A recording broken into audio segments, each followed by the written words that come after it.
estupendo. Bueno, muchísimas gracias a Lourdes Grosso por su intervención, que ha sido pues, muy clarificadora.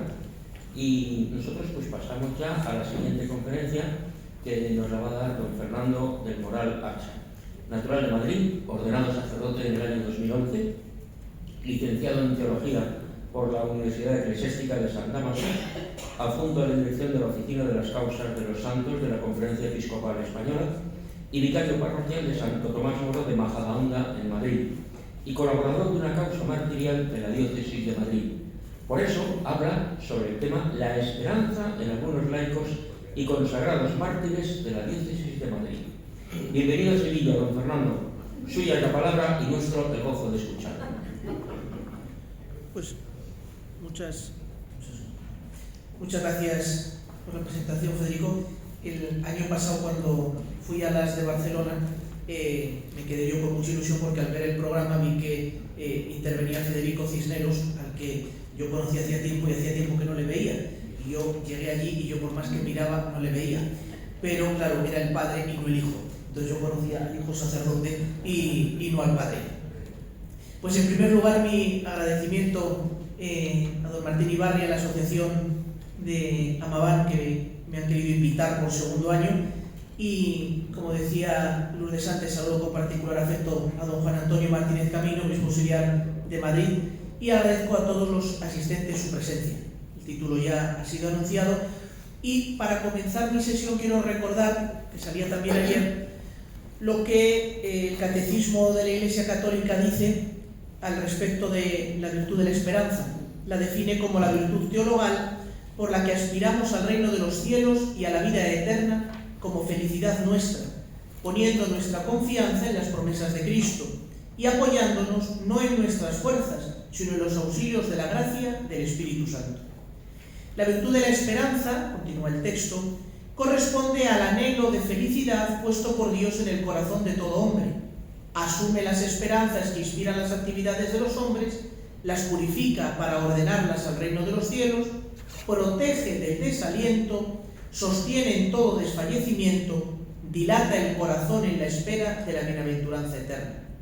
El impulso de la esperanza preserva del egoísmo y conduce a la dicha de la caridad. Creo que con este preámbulo se entiende mejor que en la bula de convocatoria del jubileo del año 2025, el Papa Francisco señalara que el testimonio más convincente de esta esperanza nos lo ofrecen los mártires, que firmes en la fe en Cristo resucitado, supieron renunciar a la vida terrena con tal de no traicionar a su Señor. Ellos están presentes en todas las épocas y son numerosos, quizá más que nunca en nuestros días, como confesores de la vida que no tiene fin. Necesitamos conservar su testimonio para hacer fecunda nuestra esperanza. El número 20 de la bula Spes non confundit. Sirva como primer ejemplo al respecto el testimonio del siervo de Dios Elías Requejo, de 19 años, que forma parte del grupo llamado Mártires del Cerro de los Ángeles. Su madre se oponía a veces a las decisiones valientes de su hijo, todavía pequeño. A los ojos de su madre, un chavalín de 19 años todavía era pequeño. No temas, madre, no me importa morir. Si algún día no vuelvo a la hora, es que estoy preso, pero ya volveré. Y si no, no hay cosa más grande que morir por Dios. Y como último recuerdo, un diálogo conservado en la tradición oral por parte de su familia. El 18 de julio de 1936 entró en casa del primero el siervo de Dios Fidel de Pablo. Hablaron los dos de algo que a Elías le impresionó. Los ojos de la madre recogieron esa reacción de Elías. Cuando luego, al despedirse de los padres para ir a hacer su hora de adoración al Cerro de los Ángeles, con el presentimiento de no volverles a ver, Elías habló con su madre al pedirle la bendición. Su madre le respondió: «Vete, hijo mío, y que sea lo que Dios quiera». A lo que Elías respondió orgulloso: «Eso me gusta más, mamá, así quiero que me hables. Que Dios te acompañe». La señal de la cruz y el beso de la madre pusieron fin a la escena, y la súplica de despedida de Elías: «No quite usted la placa del corazón de Jesús». Y con un adiós hasta el cielo se despidieron la madre y el hijo. Efectivamente, ese día ya no volvió. Se me ha pedido en esta ponencia recoger algunos testimonios relativos a la esperanza entre los miembros de la vida consagrada y fieles laicos de la Diócesis de Madrid. Comenzaré por los religiosos. Y antes de leer algunos de sus textos o presentar sus figuras, quisiera recordar algo que me parece importante respecto a la vida religiosa y que quizá en nuestros días puede aparecer un poco difuminado o quizá desconocido para algunos. Los religiosos, los miembros de la vida consagrada, por la propia naturaleza de su vocación, son ya testigos de esperanza. Me refiero a lo que San Juan Pablo II denominó dimensión escatológica de la vida consagrada en la exhortación apostólica posinodal Vita Consecrata. Dice el Papa, es constante la doctrina que la presenta como anticipación del reino futuro. El Concilio Vaticano II vuelve a proponer esta enseñanza cuando afirma que la consagración anuncia ya la resurrección futura y la gloria del reino de los cielos. Las personas que han dedicado su vida a Cristo viven necesariamente con el deseo de encontrarlo para estar finalmente y para siempre con Él. De aquí la ardiente espera, el deseo de sumergirse en el fuego de amor que arde en ellas y que no es otro que el Espíritu Santo, espera y deseo sostenidos por los dones que el Señor concede libremente a quienes aspiran a las cosas de arriba. Hasta aquí el texto de la exhortación. De los 661 miembros de institutos religiosos martirizados en la Diócesis de Madrid, 422 han sido ya beatificados y de otros 50 se encuentra abierto su proceso de canonización. Procedentes de distintas instituciones, vivieron su carisma propio al servicio de Dios y de los hermanos. Sus vidas fueron luminarias en medio de un mundo en tinieblas. Desde el silencio y recogimiento de la clausura, la Beata María Sagrario de San Luis Gonzaga, carmelita descalza, priora del Carmelo de Santa Ana y San José de Madrid, sigue los acontecimientos que oscurecen el cielo del verano de 1936. Por su vida escondida, no es ajena a la realidad, pero la vive transida de la presencia de Dios. Yo también conversaba con la sierva de Dios, declara una testigo, que hablaba de que a lo mejor sobrevenía la ocasión del martirio y me decía sin temores, pero sin alardes, que había que estar dispuestas para lo que Dios quisiera. Y cuando yo me asustaba por lo que significaba el martirio, me decía la gran ventaja y el volumen extraordinario de la gracia del martirio, que podía llegar a disfrutar de ella. Pasaba un momento malo, pero de repente entraríamos en el cielo. Ella entonces decía ¿qué sería eso de ver a Jesús cara a cara? Esta testigo nos habla de su relación con la Beata María Sagrario de San Luis Gonzaga, pero esta testigo es a la vez la hermana del Beato Pedro Ruiz de los Paños, sacerdote, mártir, operario diocesano en la ciudad de Toledo.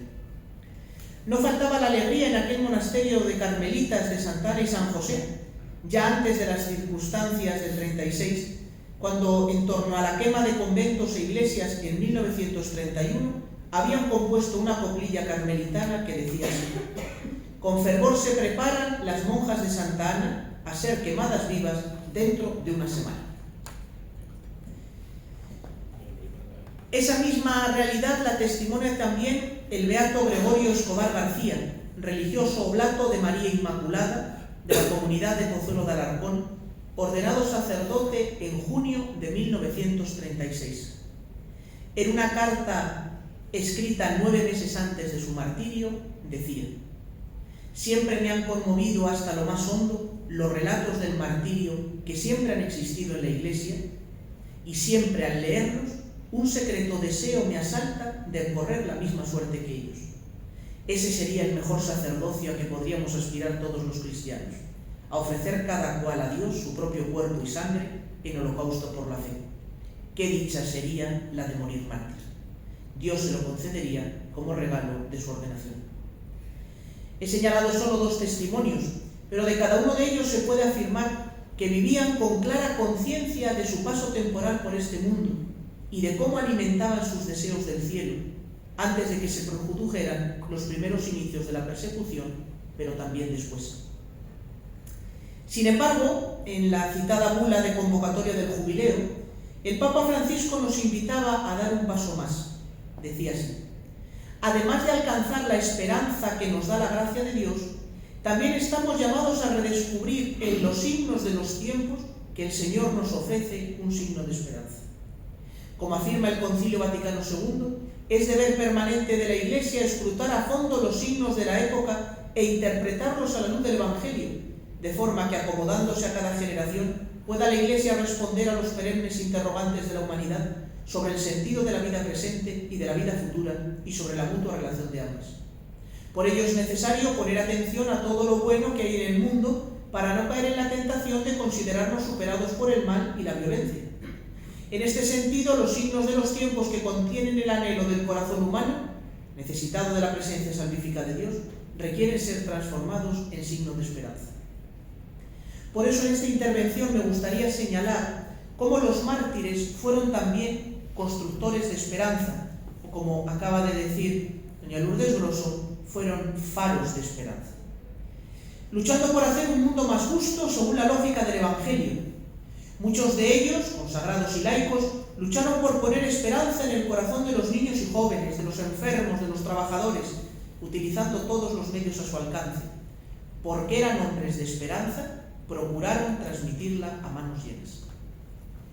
Voy a empezar por señalar la impresionante obra llevada a cabo por los siervos de Dios Juan y Demetrio de Andrés García, quienes ayudaron a crear la primera escuela católica de la Ventilla, cuando todavía era una barriada marginal en el extremo norte de Madrid, a inicios del siglo XX.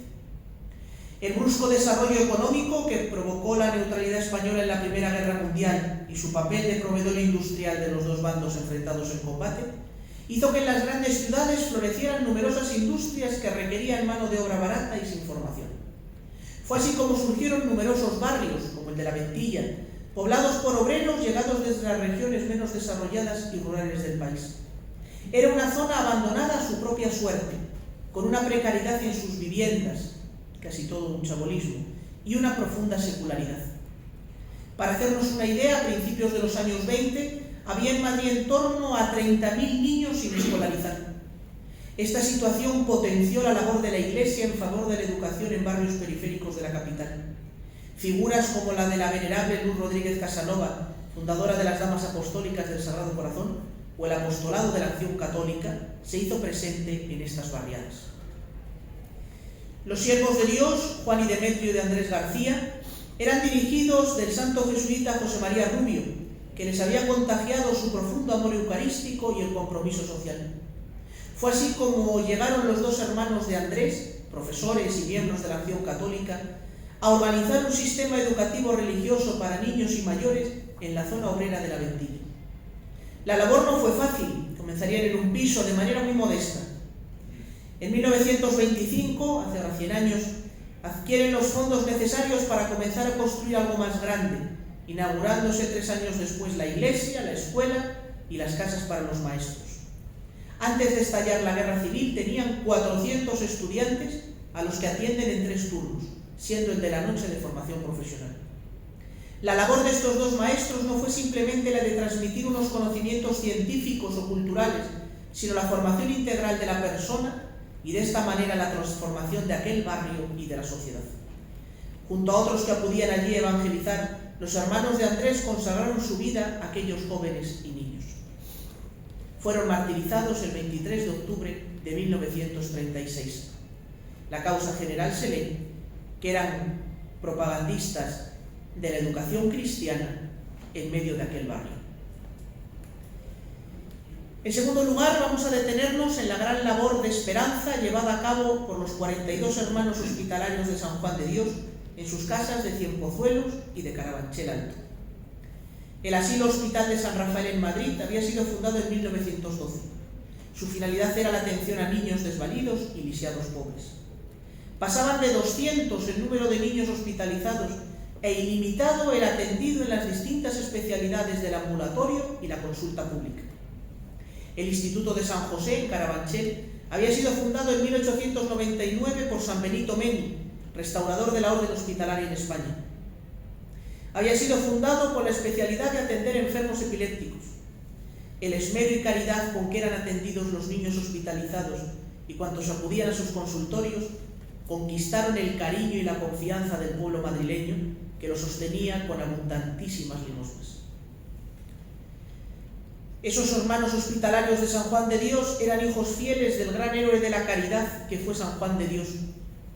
Estos beatos procuraron vivir lo que rezaba el texto de sus constituciones. En el número 3 del texto constitucional dice: mediante este carisma mantenemos viva en el tiempo la presencia misericordiosa de Jesús de Nazaret. Como hospitalarios aspiramos a encarnar cada vez con más profundidad los sentimientos de Cristo hacia el hombre enfermo y necesitado y a manifestarlos con gestos de misericordia. Nos hacemos débil con el débil, lo asistimos como al predilecto del reino. Anunciamos a los pobres el amor del Padre, atendemos a los enfermos y el misterio de su salvación total, defendemos sus derechos y ofrecemos la vida por él. Ofrecer la vida no fue una frase superflua, letra muerta de un documento antiguo, sino compromiso firmemente sellado con su propia sangre. Y esto, siendo ya de edad avanzada, como el beato Clemente X Sahagún, de 75 años, o un joven de 20 años, como el beato Antonio Martínez Gil Leonisa. Y quiero señalar a este por ser hijo de esta tierra sevillana, nacido en Montellano en 1916. En 1927 se traslada con su familia a Morón de la Frontera. Había entrado en el noviciado de Cienpozuelos en 1935, pero cómo había aprovechado ese año para empaparse de la mística hospitalaria. Hará su profesión religiosa en la cárcel, in articulo mortis, como se dice. Está dispuesto a todo y no le asusta la muerte. Una noche es despertado por un miliciano incitándole a blasfemar bajo amenaza de matarle. Pero el joven, con gracejo sevillano, le dice: aunque me hagáis mijitas así de grandes, no lo diré. Al salir para el martirio da un abrazo a sus compañeros, hasta el cielo. Es martirizado en Paracuellos el 30 de noviembre de 1936 y fue beatificado por San Juan Pablo II en Roma el 25 de octubre de 1992. Como recordó el Santo Pontífice en su homilía de aquel día, todos estos hermanos, perseverando en su consagración a Dios en el abnegado servicio a los enfermos y en fidelidad a los valores del carisma y misión hospitalaria que practicaban, dieron su vida por la fe y como prueba suprema de amor. Pero Madrid, como tantas otras ciudades y pueblos de España, fue testigo de la ingente labor realizada por ese ejército de San Vicente de Paúl, que son sus hijas de la caridad. Colegios, hospitales, dispensarios, comedores y un sinfín más de obras asistenciales y catequéticas. Siguen la consigna del santo fundador francés: miremos al Hijo de Dios. ¡Qué corazón tan caritativo! ¡Qué llama de amor! Hermanos míos, si tuviéramos un poco de ese amor, ¿nos quedaríamos con los brazos cruzados? ¿Dejaríamos morir a todos esos que podríamos asistir? No, la caridad no puede permanecer ociosa, sino que nos mueve a la salvación y al consuelo de los demás. Sus características tocas aladas eran signo de cariño maternal y de entrega incondicional. En palabras de San Vicente, los pobres son sus amos, y esto lo viven hasta las últimas consecuencias. Destaco en este grupo martirial a la beata Melchora Adoración Cortés Bueno, zaragozana. Al día siguiente de emitir sus primeros votos, el 26 de marzo de 1919, escribe así a una hermana de sangre: me consagré a Dios y Él se dignó aceptar mi consagración. ¡Qué bondad la suya! ¡Qué dicha la mía! ¿Con qué pagaré al Señor tan insigne merced? Él para nada necesita de mí. Nada puedo darle que no sea suyo, pero hay tantas niñas que necesitan instrucción y educación cristiana, y lo que haga con ellas, el Señor lo recibe como hecho a Él. Las amo tanto, y cuanto yo sufra por ellas, el Señor lo recompensará como sufrido por Él. Sí, por Él, que tanto sufrió por mí. Dios mío, mientras me quede un instante de vida, lo emplearé en llevarlas a vos. Y no fueron palabras vacías o aspiraciones de jovenzuela ilusoria. El 20 de julio de 1936, Sor Melchora y el resto de la comunidad es obligada a abandonar el colegio que dirigían en el barrio madrileño de Leganés. Había dicho Sor Melchora: de ninguna manera pienso aceptar propuestas laicistas. Seré la última en dejar el colegio. Antes morir que dejar ser hija de la caridad. Qué dicha para mí morir mártir, pero no sé si Dios me concederá esta gracia. Escondidas en casa de unos conocidos, fueron delatadas por 2 antiguas alumnas, escena que nos retrotrae a la noche de Getsemaní. Fueron martirizadas la noche del 12 de agosto de 1936. Y para terminar, quiero destacar la luminaria de esperanza encendida por tantos laicos coherentes con su vocación bautismal desde sus distintas profesiones. Señalo particularmente a los miembros de la Asociación Católica de Propagandistas, que desde la política y el periodismo fueron auténticos faros de esperanza. Señalamos, solo por decir algunos nombres, a los siervos de Dios: Rufino Blanco Sánchez, pedagogo, cofundador de la Escuela de Estudios Superiores de Magisterio, miembro de la Real Academia de Ciencias Morales y Políticas; el siervo de Dios Antonio Bermúdez Cañete, periodista del Debate; y Federico Salmón, ministro de la Segunda República, ministro de Trabajo, Justicia y Sanidad desde 1935, promoviendo el empleo, la vivienda para trabajadores y la escolarización de campesinos. Cada uno de ellos hubiera desarrollado una brillante carrera en los distintos lugares donde se encontraban. A veces aparecen los cristianos, o quieren hacérnoslo creer así, como personas metidas en un mundo piadoso o eclesiástico ajeno a las corrientes que mueven el mundo, pero nada más lejos de la realidad. Destaco por curioso al siervo de Dios Antonio Bermúdez Cañete, nacido en Baena, Jaén, que le inquietó desde joven la pobreza y la cuestión social en Andalucía y en España, y buscó salidas como economista, por ejemplo, adelantando la importancia que algún día tendría el turismo. Pedía propaganda múltiple que sería de gran eficacia y que nos traería ricos de todo el mundo, que es lo que nos hace falta. Hagamos de nuestra España un lugar de moda, había escrito. Quizá en su momento podríamos pensar en nombrarle patrono del turismo. Ejerció como periodista en la Alemania nazi. Desde el extranjero, Bermúdez colaboraba además con el madrileño diario El Debate, para el cual cubrió la corresponsalía de Berlín a partir de 1932. Su postura crítica hacia el régimen nazi por su racismo, su acoso a los judíos y su anticristianismo llevó al ministro de propaganda de aquel país a expulsarle de Alemania. Vuelto a Madrid, fue elegido diputado por la CEDA en las elecciones de febrero del 36 y fue martirizado el 21 de agosto de 1936. Con frecuencia se habla erróneamente de mártires de la Guerra Civil Española, y por cierto esto no solo sucede en ámbitos ajenos a la Iglesia, sino también por algunos cristianos. No me voy a detener ahora a argumentar lo que creo que ya está claro, pero sí aporto de nuevo un dato. Ha salido también otro en la intervención de don Juan Antonio. En el proceso de Timoteo Rojo Orcajo, Rufino Blanco Sánchez y compañeros, se encuentra Marcelino Oreja Elósegui, ingeniero, empresario, diputado por Vizcaya del Partido Católico Tradicionalista, martirizado durante la llamada Revolución de Asturias, aunque tuvo otros focos de actividad. En Mondragón, Guipúzcoa, el siervo de Dios vio venir el peligro. El 5 de octubre de 1934 se preparó rezando el rosario a que vinieran a buscarlo. Estaba en lo cierto. A las 8 de la mañana se produjo su detención. Oreja se vistió y fue conducido a la casa del pueblo, convertida en prisión improvisada. Allí aguardó toda la mañana, soportando cómo sus carceleros se burlaran de él. «Reza todo lo que sepas antes de que te matemos», le dijo uno al ver cómo se santiguaba. Murió esa misma tarde en su casa al sobrevivir por poco tiempo a los disparos. Pero esto quizá nos quede lejos. Hemos hablado de grandes personajes, mentes preclaras del mundo del derecho, de la política o del periodismo. ¿Pero y yo qué? Pues termino este elenco de personas con el sencillo testimonio de las 5 catequistas de Pinto, un grupo de mujeres entre los 43 y los 63 años. Las siervas de Dios, Valentina Pascual, María García, Pilar y María Gallego e Isabel Soto de Zaldívar, catequistas todas de la parroquia de Santo Domingo de Silos, martirizadas el 4 de septiembre de 1936. Algunas trabajaban en una cercana fábrica de chocolate, otras regían con orgullo su propio hogar.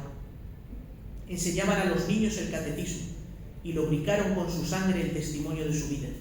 Su martirio fue su última gran sesión de catequesis. El ejemplo de estos mártires nos debe seguir iluminando.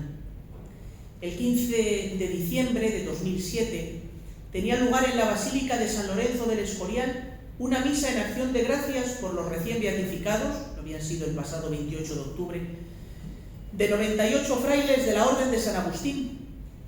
Presidió la celebración el entonces prior general de la Orden, el padre Prevost, quien hoy es su santidad el Papa León XIV. En aquella homilía decía el prior general: en tiempos difíciles, con la gracia de Dios, sacaron fuerzas de su debilidad para mantenerse fieles hasta la entrega de sí. Su testimonio nos habla de fe, de fortaleza, de amor encendido, de valentía generosa, de caridad decidida. Un testimonio que es de inapreciable valor en una cultura dominada por el egoísmo y por el miedo al compromiso, y que se convierte también en una denuncia de las actitudes de comodidad y cobardía que tantas veces empobrecen nuestro seguimiento de Jesús, nuestro servicio a la Iglesia y nuestro propio testimonio ante el mundo. Y citaba en aquella misma ocasión unas palabras de Benedicto XVI en la encíclica Spe Salvi, con las que voy cerrando mi intervención. Decía Benedicto XVI: por eso necesitamos hoy también testigos, mártires, que se han entregado totalmente para que nos lo demuestren día tras día. Los necesitamos en las pequeñas alternativas de la vida cotidiana, para preferir el bien a la comodidad, sabiendo que precisamente así vivimos realmente la vida. Digámoslo una vez más: la capacidad de sufrir por amor de la verdad es un criterio de humanidad. No obstante, esta capacidad de sufrir depende del tipo y de la grandeza de la esperanza que llevamos dentro y sobre la que nos basamos. Los santos pudieron recorrer el gran camino del ser hombre del mismo modo en que Cristo lo recorrió antes de nosotros, porque estaban repletos de la gran esperanza. Pues recojamos este testigo que nos han dejado los mártires, abramos los ojos no solo para detectar el mal, sino también para aportar soluciones, y convirtámonos nosotros mismos en antorchas de esperanza. Muchas gracias. Muchísimas gracias al padre Fernando del Moral por su brillante intervención, que nos ha animado a todos precisamente pues, a vivir esa virtud de la esperanza, que los mártires son claro ejemplo de ello. Tenemos unos minutos, muy poquitos, por si alguien quiere hacer alguna pregunta o alguna intervención, antes de irnos a comer. Yo humildemente solamente quería, Sí, ya que adelante, estamos aquí gracias. tanta gente reunida, que amamos al Señor y que seguimos la vida de los santos con tanto interés y fervor, pues me gustaría que de alguna manera pusiéramos nuestro entendimiento en función de desplazar esa fiesta de Halloween y a ver si pudiéramos que los chicos se vistieran de santo, que aprendieran sobre sus vidas y que celebraran la existencia de estos seres tan maravillosos que Dios los unge con el Espíritu Santo y nos enseñan cosas maravillosas que existen, esa magia que tanto aman los niños. Yo escribo para los niños y aman la magia, ¿no? No hay un cuento que no la tenga si quiere ser que un niño la traiga. Pues los santos tenían esa magia, eran los superhéroes reales, y creo que a los niños les falta ver un poco esto. Y yo les pediría a todos, porque yo no soy nadie, pero bueno, algunas veces Dios pone en mi cabeza una idea y la quería poner aquí en conocimiento de los demás. Y otra cosa que también se me ha ocurrido que puede ser muy útil, que ya yo hice un proyecto y apuntaba algo, es a ver si se pudieran crear bibliotecas especializadas en la vida de los santos, solamente especializada en eso, que haya desde un cómic hasta un libro de teología, las hay, ¿no? Bueno, pues en cualquier caso que se sigan sembrando, Sí. de manera que, bueno, que estos seres tan especiales, ungidos de esta manera, lleguen al conocimiento de tanta gente y puedan de esta manera ejemplar que ellos tienen de enseñarnos, pues seguir su camino. Pues muchas gracias por tu intervención, porque ciertamente ayer también se hablaba del tema de las vidas de los santos, ¿no?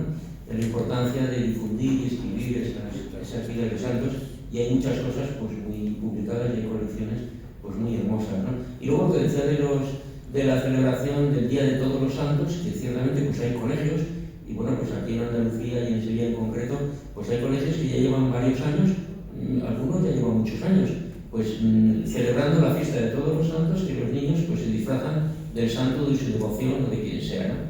Entonces, bueno, pues es muy normal también en estos días, en estos colegios, que haya, por ejemplo, pues muchas niñas disfrazadas de Santa Ángela de la Cruz, lo digo porque hemos estado esta mañana en el convento de San Ángela, y bueno, pues que es una cosa que se está haciendo y ciertamente pues tiene todo ese sentido positivo y y de esperanza y de felicidad. No sé si don Fernando quiere decir algo. Sí, todavía es material embargado hasta que se haga la presentación a los medios y se haga la presentación por parte de la conferencia, pero os animo a que esta semana estéis atentos porque en torno a lo que Lourdes ha anunciado de la campaña de la Iglesia Diocesana, pues se va a poner un gran material en esa dirección al servicio del tema de la vida de los santos y de los... bueno, aquí en Sevilla salía también ayer esa iniciativa de la Delegación para las Causas de los Santos de recorrer los lugares. En Sevilla, además de los sepulcros de varios santos beatos, venerables y siervos de Dios, están las casas, etcétera, y el poder también llevar a los niños, ¿no? Nosotros esta mañana, me imagino que a todos nos habrá conmovido como durante la misa don Jorge se ha dedicado a colocar flores y flores y flores en torno a Sor Ángela, porque ha sido impresionante la cantidad de gente, ¿no? Y los que sois de Sevilla lo habéis visto muchas veces cuando van los papás con los niños recién nacidos, que aquí es costumbre ponerlos sobre el altar de Santa Ángela ante el miedo de todos de que caiga, pero el altar es ancho, por lo tanto no puede cerrar la croqueta varias veces, pero efectivamente existe la tradición de ponerlos sobre el altar donde se guarda el cuerpo de Sor Ángela, y bueno, ahí efectivamente el también animar a la gente a escribir, o sea, porque para que haya, usted decía, una biblioteca de vidas de santos, alguien tiene que escribirlas. Entonces, pues él también el poner las dotes de cada uno pues al servicio de esta iniciativa. Sí, también hay otra intervención por aquí. Sí, perdón. No, decía que también hay mucho material audiovisual que alguna vez Sí. hemos podido apreciar en la 13. Sí, efectivamente, películas y todo esto, sí. Sí, si me permiten añadir, bueno, yo soy de aquí de Sevilla y creo que todos conocemos la editorial del Apostolado Mariano. Yo Sí. leí la biografía de Santa Rita de Cássia con 5 añitos y después tenemos, por supuesto, la obra del jerezano, el Padre Repeto, que es el que hizo los 12 volúmenes en La Paz. Y aprovecho para comunicar que en Sevilla tenemos una editorial sevillana llamada Maratania. Que viene esta tarde a las 4:30, vendrá el Juan Pablo. Juan Pablo, exactamente. Juan Pablo es el editor, que él ya ha escrito varias monografías de santos y son cuentos dedicados a los niños. Y por último añadir eso, que en los últimos años aquí en Sevilla y en España en general se celebra el Día de Todos los Santos con Holy Wings. Hay un juego de palabras, Sí. ¿no? La santidad vence en vez de... Correcto, la santidad vence. Es Muy bien. bonito. Muy bien. Pues no sé si hay alguna otra intervención. Bueno, Radio María tiene también en los podcasts varios programas dedicados a Vidas de Santos que se pueden oír con muchísima facilidad Correcto. a través de Y en internet. los últimos años hay películas de muy buena calidad Sí. dedicadas a los fundadores de las órdenes religiosas. Efectivamente. Es decir, que encontramos, visando un poco, buscando un poco, pues encontramos muchas cosas muy interesantes y muy bien realizadas. Bueno, pues hay alguna otra intervención de 15 segundos y si no, pues levantamos la sesión con nuestro agradecimiento a todos por su atención y quedamos convocados a las 4:30 de la tarde.